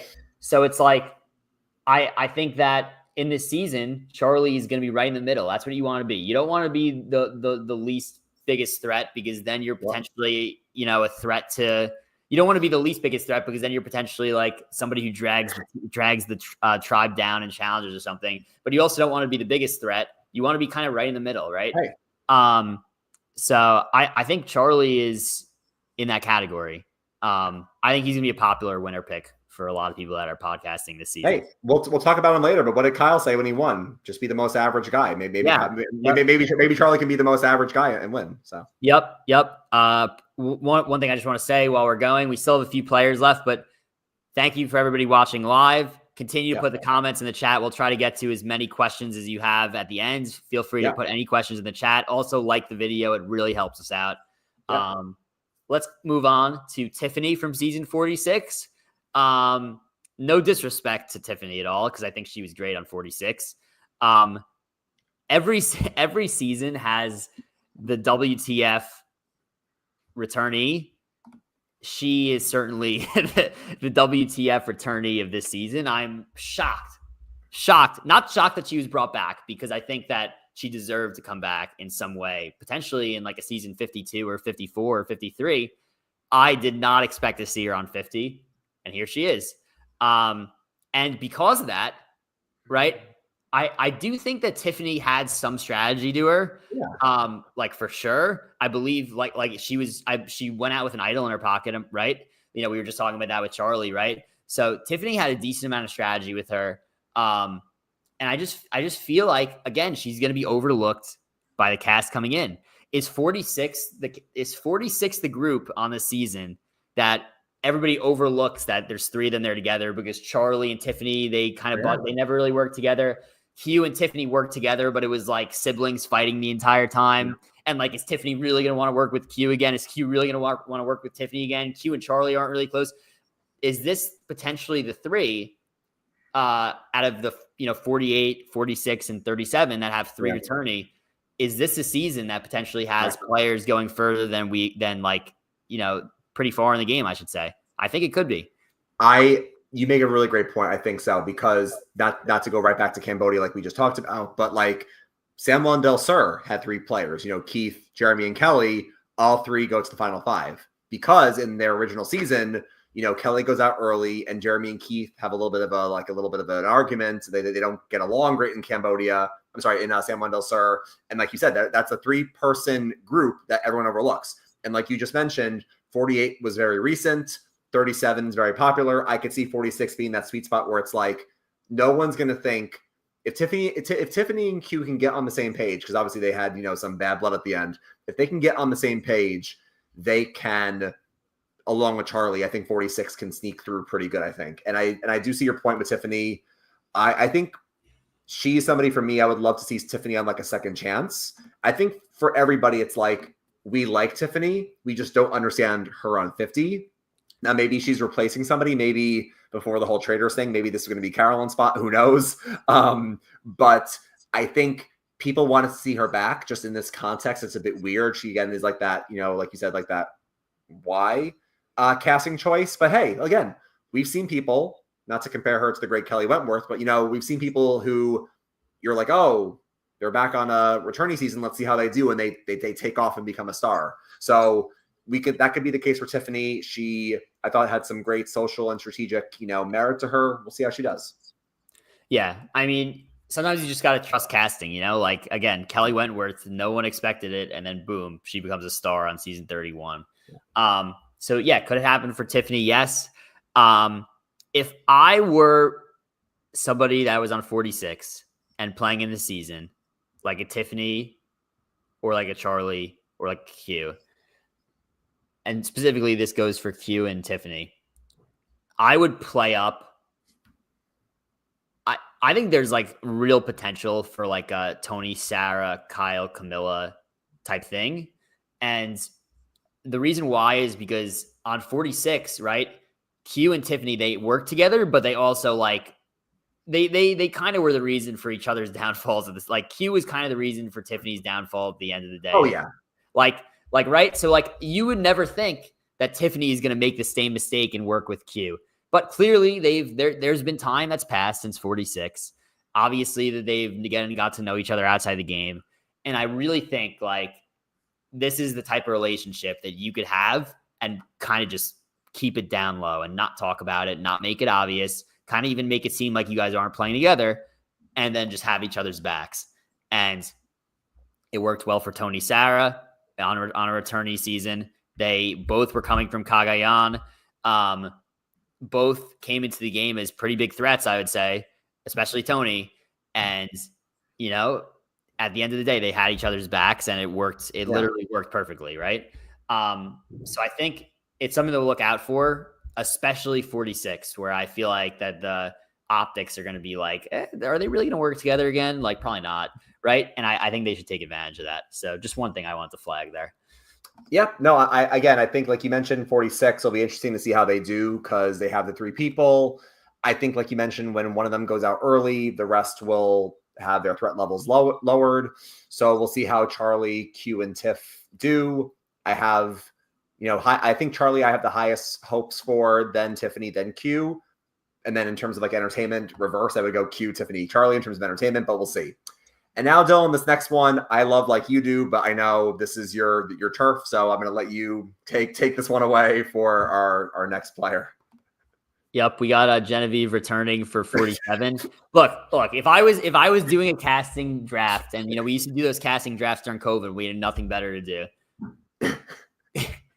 It would have been Christian and Genevieve as potentially top 5 picks for me. Yeah. So look, I won. I got both of them back, and we're here. Yeah, I mean, to me, a no-brainer casting choice. I think, honestly, like all jokes aside, I've seen nothing but positive reviews for her coming back. I think I've seen I've read hundreds and thousands of tweets on this at this point. I have listened to some podcasts already, and everything I have heard or read has been overwhelmingly positive about Genevieve coming back. Everyone's very excited for it. One thing I do fear is that you would have to think that she goes into this game with one of the biggest targets on her back, given the fact of how recent she played. I mean, literally all of her cast members as well, are really since exit press of 47, really were like, oh my God, this was just she's so unbelievable at Survivor. It's crazy. And I'm just like, you know what? We'll have to see what happens. I do think that it does help her to just be solo from her season. So she might have other connections from the season, but none. She might have other connections on the season, but none directly from 47. And also, I think she's somebody who's not really on social media at all. So it's I think the optics might be that, she might not have as many relationships potentially coming into the game as a lot of other players. And maybe that does lower her threat level naturally. So hopefully it does, but super excited for Genevieve to be back. Well-deserved. Yep. I'm very excited like you are to see Genevieve back, like everybody is. And like you mentioned, the key to understand how excited people are for Genevieve in terms of recent names, the Survivor Instagram, when they were doing their whole 1-by-1 reveal, even though we knew what the cast was, they would basically tweet the season and say a player's been selected, and then the color people figured out was the original tribe or whatever it was. And the comments were full of jokes since we knew what the cast was. And you see red for Cook Islands, it's oh my God, Billy Garcia's back. Oh my God. So it's people would joke about every season, say, oh, this is the returnee, but we knew what the actual answer was. No one even messed around with 47. No one was joking oh, this is Rome, this is Rachel, this is Asia. Every comment was Genevieve, Queen is back, mother, we love her, Genevieve. Every comment was screaming Genevieve. So like you mentioned, people very excited to see her back. I do worry, like you mentioned, because of the recency bias, is going to have one of the bigger targets on her back. But, and I hate to keep saying this because I say this for a lot of players, you let her get through the first few votes, she's going to go far. I really feel if you don't get her out before the tribe swap, if we do have it, she's going to go very far in this game because she has the potential. Great strategic player, super likable, super charming. We can call her modern day, Parv, Michelle, whatever it is. We really do love Genevieve, so we'll see how she does.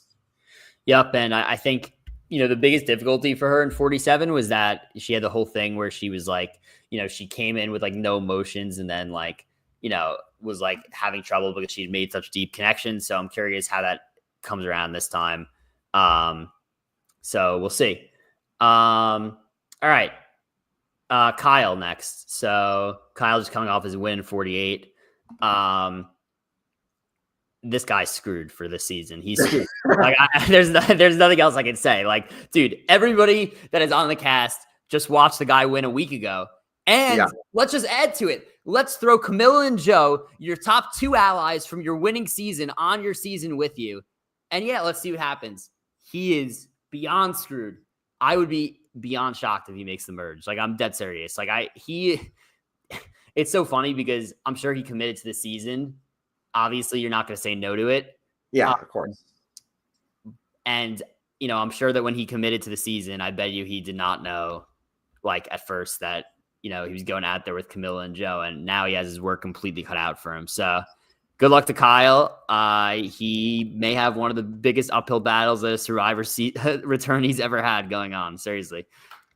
Yeah. Kyle is in a really tough spot here. We'll talk about Kamilla and Joe next, but Kyle, like you mentioned, they just saw him win. Literally, he won last week. He won a week ago, right? Was it last week or 2 weeks ago? I've lost track of time. It was last week, yeah. He won last week. He won last week, 7 days ago, and they fly out today or tomorrow, basically. They just saw him win. They just saw everyone saying he's one of the best new era players, one of the best new era winners, super dominant. They're not going to believe for 1 second that he and Kamilla aren't going to try to work together again. If they're together, they're screwed. If they're separated, they're screwed. Kyle, I would love to see him do well again because I think even though 48 was a meh season for me, thought Kyle was a great player. Was happy to see him win. If he wins, though, and like you mentioned, Tony was an anomaly in Winners at War. If Kyle wins this season somehow, all-time legend. If Kyle goes far, I will have nothing but respect. So, yep. All right, then we got Joe from 48. I actually think Joe is probably. I mean, I think that I think he's going to come into the season and probably be like, I'm not working with Kyle again. So, and that when Joe talks, he's a man of his word. So I think people will believe him if he says that. Does Joe switch up his gameplay at all in this season? I don't know if I see that happening, but is there a spot for gameplay like this in the season? To win, no. To go far again, yes. So I wouldn't be surprised, especially when, he's probably going to be on a tribe competing with Jonathan. I would have to think that he's a shoo-in for the merge. I think he'll have a little bit of a run again on this season. I totally agree. I think if you're looking for somebody to work with, like, he has to be at the top, like somewhere near the top of the list of like a perfect alliance member in the season. So, what you're going to get. I think again, he's playing super to the casual fan base. I think a lot of people said they don't need to see him back, but I mean, look, I enjoyed Joe. Would I have casted him? Probably not, but I understand his purpose in the season. Great guy. I think there is a path for him doing well in the season. Yeah, no, I mean, out of the 3 people from 48, I had the highest hopes for Joe, just because of Kyle and Kamilla's dominance and connection. Joe is coming off, again, it was last week. He's coming off a season where he's the 3rd place finalist. He lost to Eva. I'm so shocked by that. But he's 3rd place finalist, got 1 vote to win. He no longer has his number 1 in Eva. I think people are going to try to scoop him up as a number. He's physical. He'll help you in challenges. He played a loyal game. Maybe behind the scenes, he'll be more cutthroat. I would love. I'm not excited to see Joe. I thought Joe and Eva, no offense, were a little boring. That's a big reason why I was not the biggest fan of 48. But I think Joe could use that to his advantage, and he can now be like, I don't have Eva, but you guys know how I play. I'm a loyal guy. I'm a stand-up guy. He got super pissed off when David was like, you broke your word. And Joe's like, I did not break my word. And that's what got David sent out. I think Joe could outwardly play that up and be like, I'm playing with honor and integrity again. But like, as the game goes on, start to become a little bit more cutthroat. I would love to see that from Joe. Let's see if he has it in him now that he's lost before. I think he has the most potential out of these 3 players to go far. Because I think, like you said, why are you getting rid of Joe before the merge, honestly? Yeah, I also think that if he wanted to, and he decides not to do the honor and integrity thing, like, he's the perfect guy that I feel like he could really play the middle well in this game, because I think he's going to get along great with the old school players and their line of thinking, and he also is going to have connections to a lot of the newer era players. So for me, it's like there's potential if he wants to switch his gameplay up. I think that even if he keeps his gameplay, he'll go far. But yeah, it should be interesting to see. I would say guarantee him working with Colby, Coach, Stephenie at some point, Jenna. It just makes perfect sense. All right. So last player before the 249, who we don't need to even talk about. Don't even need to mention it for those that are watching and don't know who it is. So 249 cast members are on it. Hopefully they end up being good or entertaining in their season. Not going to give much thoughts there. I think it's kind of crazy that they have 249 players, but it's not worth putting energy to. Hopefully, again, if they're both really good, then we won't care. So I'm going to wait and see how that plays out. But last player, as we kind of just alluded to, Kamilla. Screwed. I think she is screwed, but at the same time, I also think you know what? If Kyle's the first boot, then I kind of feel like she's in a great spot. I think her fate in this game completely depends on probably how Kyle does on another tribe.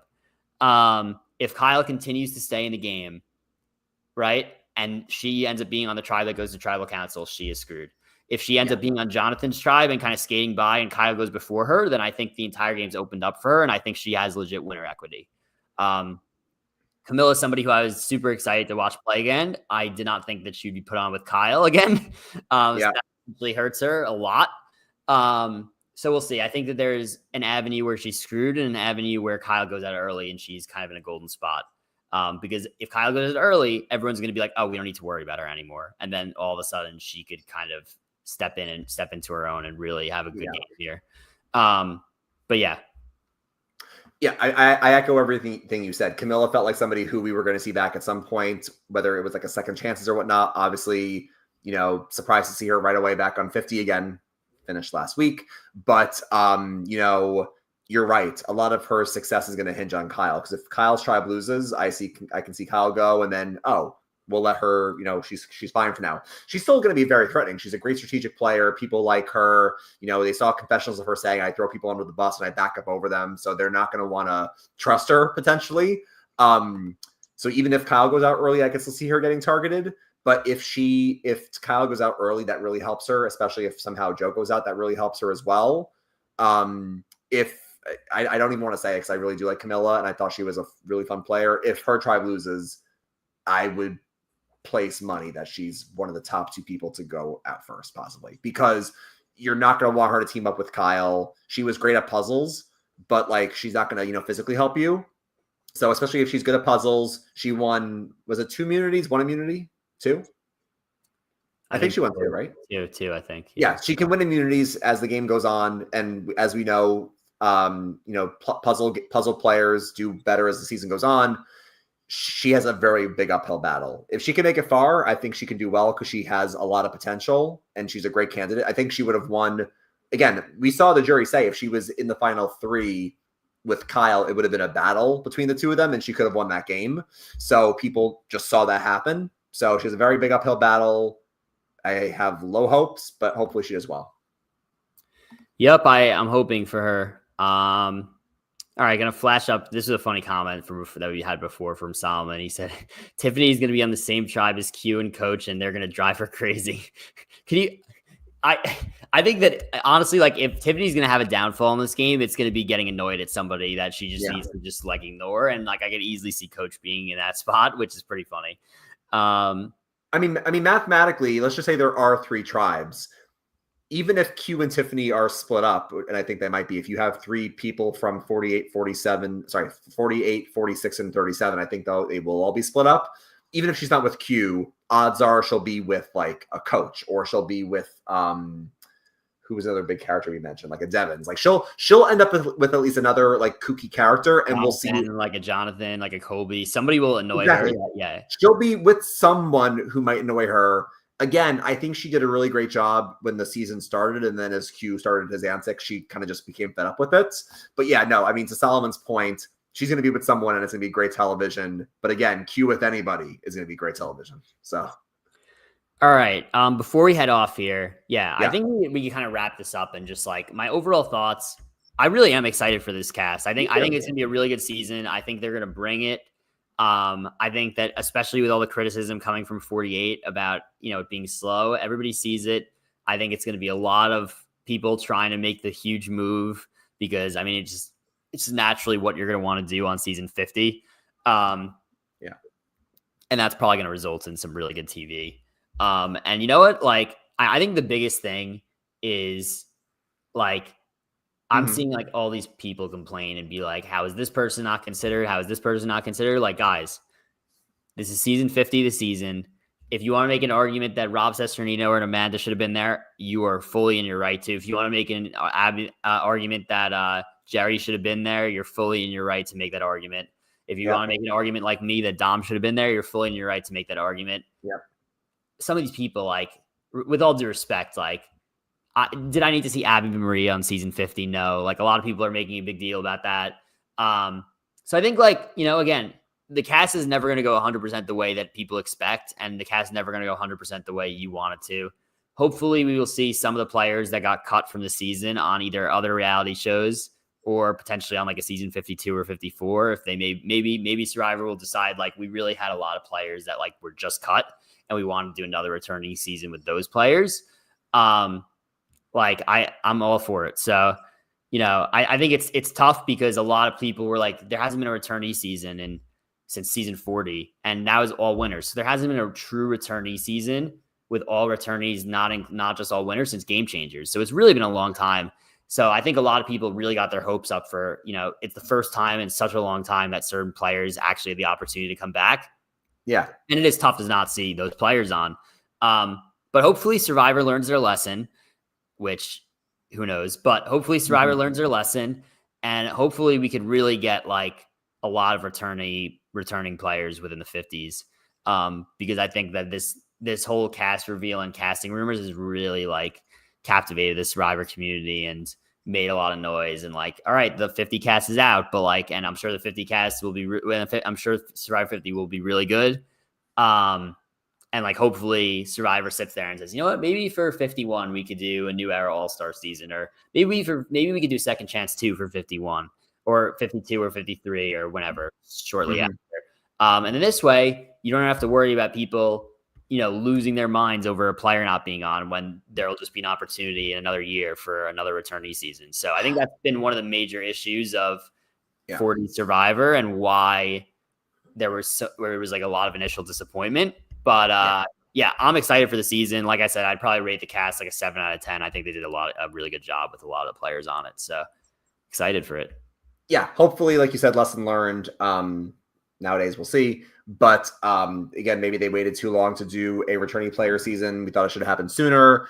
Then we get into situations like this. Hopefully, going forward, if the show continues, you know, past 50, which has it officially been renewed for 51? Yeah, it has. Yeah. Yeah. So as the show continues, maybe Jeff is like, you know what, this will get a huge ratings bump.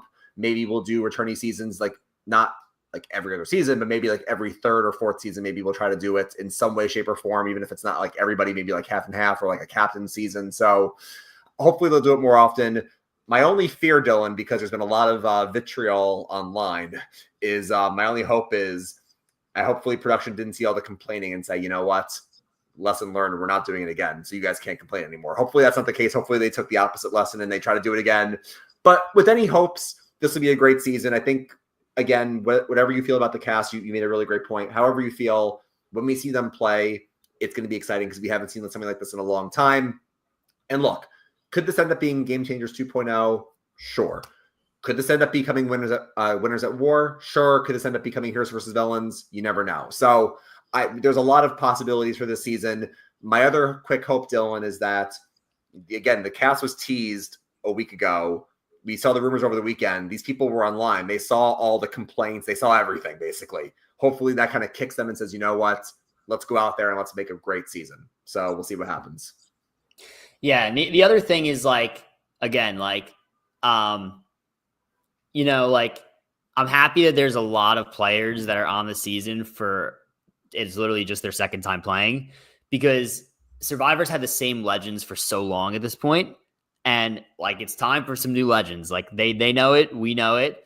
Like if Kyle goes out there and finishes like third place in the season and makes a ridiculous run like that, or if a Charlie goes out there and wins, or if I don't know, anybody who wins this season is going to probably be seen as a legend. Right. You know, so and a lot of these new era players, it's like this is their opportunity to become legends, to become staples of the show's history. So I'm really excited about that because a lot of second-time players is a lot of fun. Yeah, no, again, this has a lot of potential. We have to, again, I feel bad for 49. We have to get through 49 to get to 50 next year. We're a year away from kind of seeing, well, I mean, it'll air in February. We're like 9 months away from seeing 50 play out, but I'm very excited, and I'm sure, and honestly, Dylan, my biggest fear, and I'm going to try to like stay off of social media. Like I got to like mute like the hashtags, everything. Cause I am worried that like, cause I feel like with Survivor, you typically don't get spoiled on Survivor nowadays unless like you look for it. I feel like with 50, it's going to be all over there. So I got to start muting like Survivor, 50, Angelina, Genevieve. Like I got to start muting everything because I'm worried the minute they get back, we're going to start seeing like leaks and rumors. So yeah, that's a good point. But yeah, that's all we got for today. Maybe we'll have some off-season stuff, but happy to be back and hope everyone enjoyed the podcast. Yeah, this is really great to be back on. Can't wait for the next season and then also for 50. So yep, super excited. All right. Hopefully we'll see you guys soon. Grab your torches and head back to camp. Good night.